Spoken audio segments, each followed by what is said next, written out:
we're just going to introduce a little bit more about what the Conscious Food Systems Alliance is and what we're doing in particular on two areas that might be of most interest to your community: the communities of well-being methodology and what we've been doing on farmers' well-being and the inner dimension of agroecology. Just to introduce the idea that, we might think that talking about consciousness in food might be a bit novel or a bit esoteric, but some quite senior people have already been highlighting that this is really important. And this quote here from Gustav Speth I think illustrates it very well. And he does say top environmental problems are selfishness, greed, and apathy. And to deal with these, we need a spiritual and cultural transformation. And we scientists don't know how to do that. And that's actually what I think a lot of our members in CoFSA, we are an alliance, think that we do need this transformation, this spiritual transformation. And actually, there are quite a few scientists in the alliance. And there's more and more science, like behavioral science or neurosciences, social sciences, that are really pointing to the necessity to go beyond what we can see here as the tip of the iceberg. What are the visible phenomenon?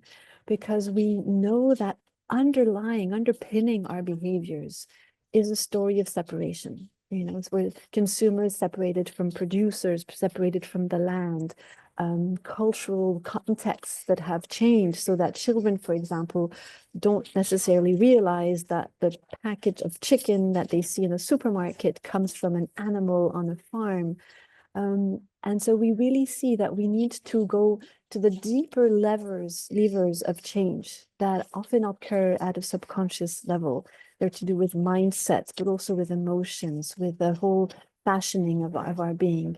And there's also a growing body of science that shows that we can work with that there are things like contemplative practices, like the one we've just been through, that help to change how we approach things. They help to change our mindset about food, about farming. They also help to change our heart set. How do we feel about certain things? And so we really feel that a lot of the barriers to change not only lie in the systemic structures, but within the human mind and heart. It's about having extractive mindsets. And as I said before, this cultural narrative of separation from oneself, also separating humans from the natural world. There's a dominant paradigm which is based on unfettered economic growth, which is about extracting from nature the resources with a lot of reductionism and siloed thinking. And that affects the capacity to collaborate and maybe also generates a care deficit. So what we're looking at in CoFSA is the potential for reconnection, at these different levels within ourselves. So reconnecting with our bodies, to what do they really need, to the elements of nature that are in ourselves and that are outside in the world, reconnecting between each other and reconnecting with nature. So as you can see on the slide, addressing the different manifestations of this separation through a shift in consciousness. And but what does it look like? What is it in practice? Those are the questions we're exploring together in our network, and exploring together how we can nourish that reconnection. And at the level of nature, for example, it's a big part is what you are all doing, supporting a transition to more regenerative and agroecological farming and the reconnecting to the natural cycles. So Noemi is going to tell us a bit more about how the Alliance actually works.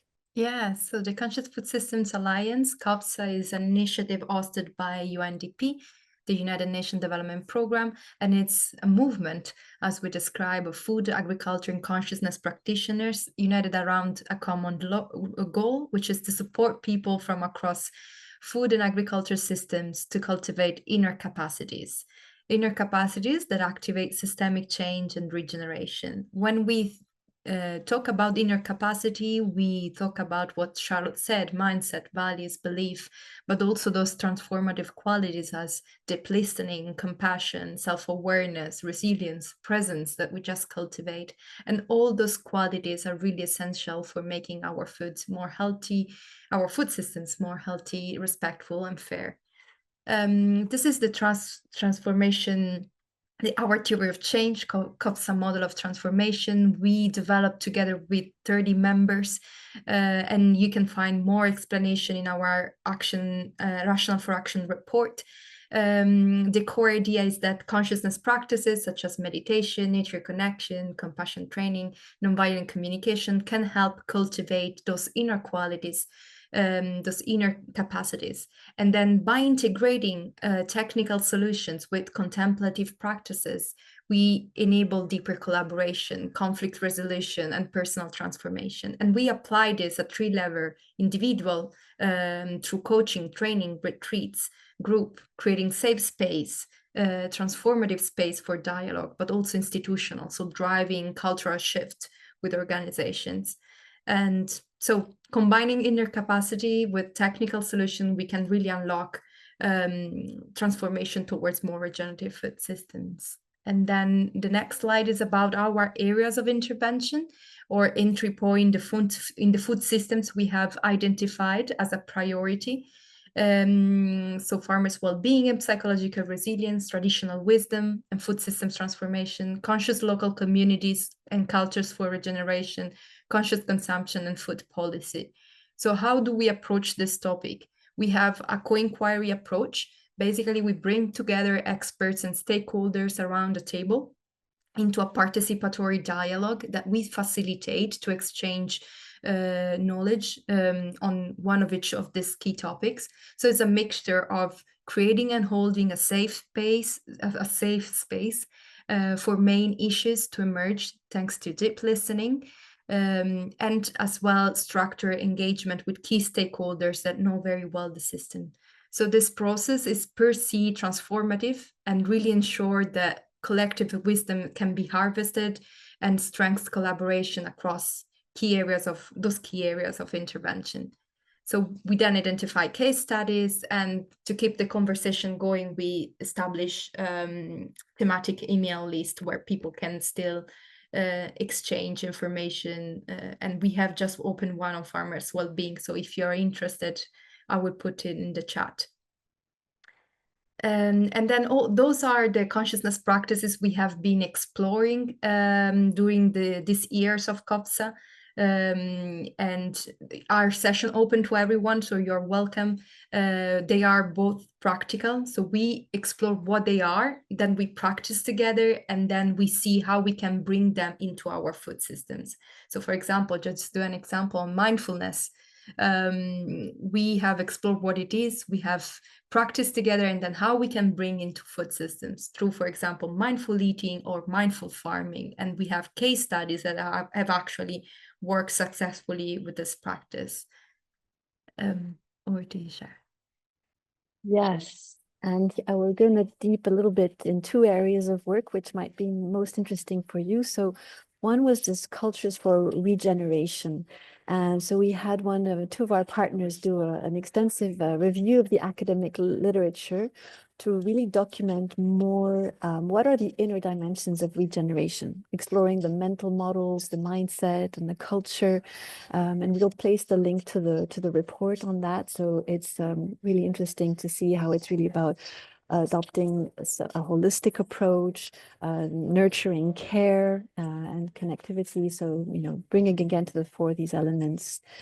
Out of that work has also emerged a methodology for communities of well-being. This is like a framework to guide the assessment, a participatory assessment at the community level, which is meant to help communities reflect on what are the components of their well-being and their own regenerative potential.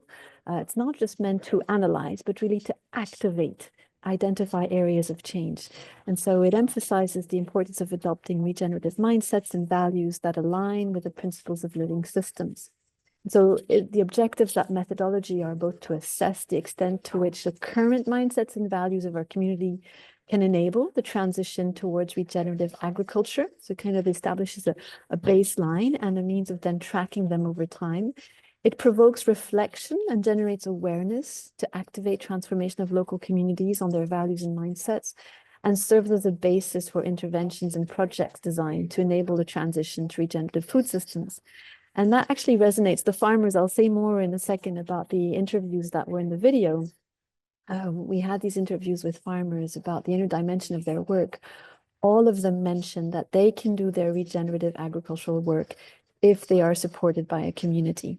And so I think we see strong complementarities. If you're interested in the methodology, we are running pilot tests and doing a learning about this. So do let us know, because we could connect you with our colleague Luz.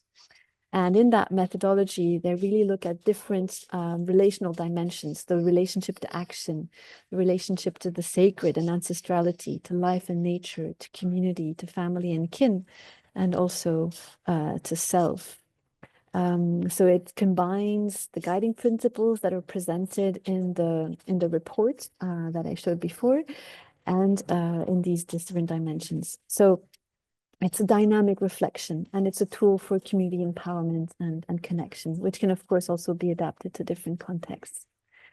Another area we started exploring is that of farmers' well-being. I mean, going back to those slides on our areas of work, one key question we have whenever we open a work stream or start engaging a stakeholder group is, what might consciousness and interchange be for that particular stakeholder group?